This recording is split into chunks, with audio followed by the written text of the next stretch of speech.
As a matter of fact, at that very moment, Robin Hood was hurrying down the back stairs of the castle to the dungeon, dressed in a scullery-maid's rags, with a basket of baked treats instead of a sword.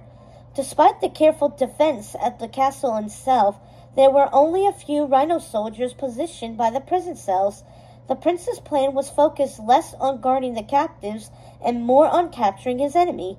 When it was time to change watches, the bored and grumpy rhinos did it immediately with all the eagerness of underpaid bullies. That was when she planned to sneak the key to the prisoners, while distracting the grunts with ale and sweet buns she had brought with her. How surprised they would all be, undone quietly with a snap, and no swordplay at all. Although a clever gamer always thought several steps ahead, and an even cleverer Robin Hood should have known better than to drift into thought while actively infiltrating enemy territory. "Girl, what are you doing?" A surprised voice scratched irritatingly on the ears of an equally surprised Marion. Slithering silently up the stairwell was Sir Hiss, flowing like backward water. He stopped, his snaky eyes narrowed in confusion as his tongue flickered in and out, testing the air. "No, you're no servant girl. You're Maid Marian," he said in shock. Marian gave a silent curse. She had disguised her body and covered her scent, but snakes had senses that were different from everyone else's. Taste and smell were all mixed together, and they could somehow detect that heat, like bloodhounds, but stranger. "Of all the luck to meet him here. I was just going to offer some refreshment to our poor, overworked guards," she said, holding up the basket. But his quick eyes immediately saw the dull flash of bronze she tried to palm away, the key to the jail cells.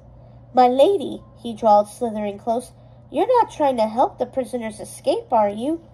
"Oh, not at all," she said, trying to look him directly in the eye. It was known that he had powers over the mind, though the details about it were sketchy. The snake nodded, beginning to circle her. "No doubt your poor gullible uncle would believe you. I don't. Everyone knows your sympathies don't lie with our beloved Prince John. Everyone knows." "Sir Hiss, I must protest. I have no idea what you're talking about." Marian rose up on her toes into a fighting stance, ready to drop the basket and grab her dagger, a bigger, less aerodynamically sound one that she had given Sis. "Maid Marian, could it be?" Sir Hiss drawled, looking like he had suddenly thought of something. "Could it be that...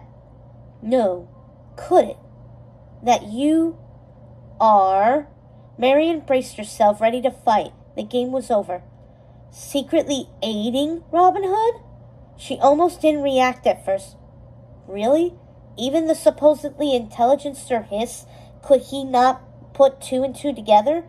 For heaven's sake! For more than one reason, she pulled back and kicked him silently where she thought his stomach might be. Sir Hiss gasped, all the air going out of his lungs and prodigious windpipe. But he recovered almost instantly, lashing out with horrific speed at her muzzle. Marian ducked to the side. He struck the wall beside her. She quickly grabbed his thick midriff, clutching him tight, then threw him both down the stairs, making sure that the snake's head hit each step as she dragged him along. While he was stunned, she quickly took his tail and lashed it around the railing. "Not a sheep's shank," Sir Hiss begged weakly. "Long live Robin Hood," she whispered into where she supposed his ear was. She hurried down the rest of the steps, panting, her heart racing. That little mistake had cost her several precious moments. The guards were already changing watches, grumbling and gossiping, and about to wrap it up. Red spotted her immediately. His eyes lit up, but he pointed to at the guards. They were already getting into position. As quickly and as silently as he could, Marian dropped the key to the ground and kicked it under the door to him. "I'm going to distract them," she whispered. "While I do that, quietly make your way to the empty jail cells to your left. No one will think to look for you still in prison. Lady Cluck will come along in a bit and lead you all to safety." I'll stay with you, Red whispered back, and give a couple of the guards what ho. He made a swishing, sorting movement with his paw. You will do no such thing, Marion said with a smile, but a steely nip in her tone. Escape for everyone only works if we keep it quiet. Not even the three of us could fight our way past all the guards stationed around the castle. Stick with the plan, soldier. Aye, aye, Captain, Red said with a bow. Your word is as good as done. Maid Marian, is that you? The mousewife whispered hopefully, clampering around Red's tail to get a better view. Did Robin Hood send you to save us? No, blast it, Marian looked helplessly at Red. He shook his head and shrugged, trying not to smile. He works in mysterious ways, Friar Tuck said with an apologetic wink at to the sky. Yes, Robin Hood sent me, she said, giving up. Now count to 10. She approached the guards obviously and loudly, swinging her basket. Sustenance for the long night ahead, she said in a sweet purr. A gift from Sir Hiss.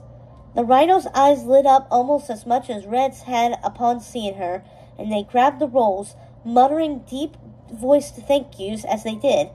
However, they weren't complete animals. Marian's large fox ears twitched at the nearly silent scurry of the prisoners out of their jail cell and into the next one.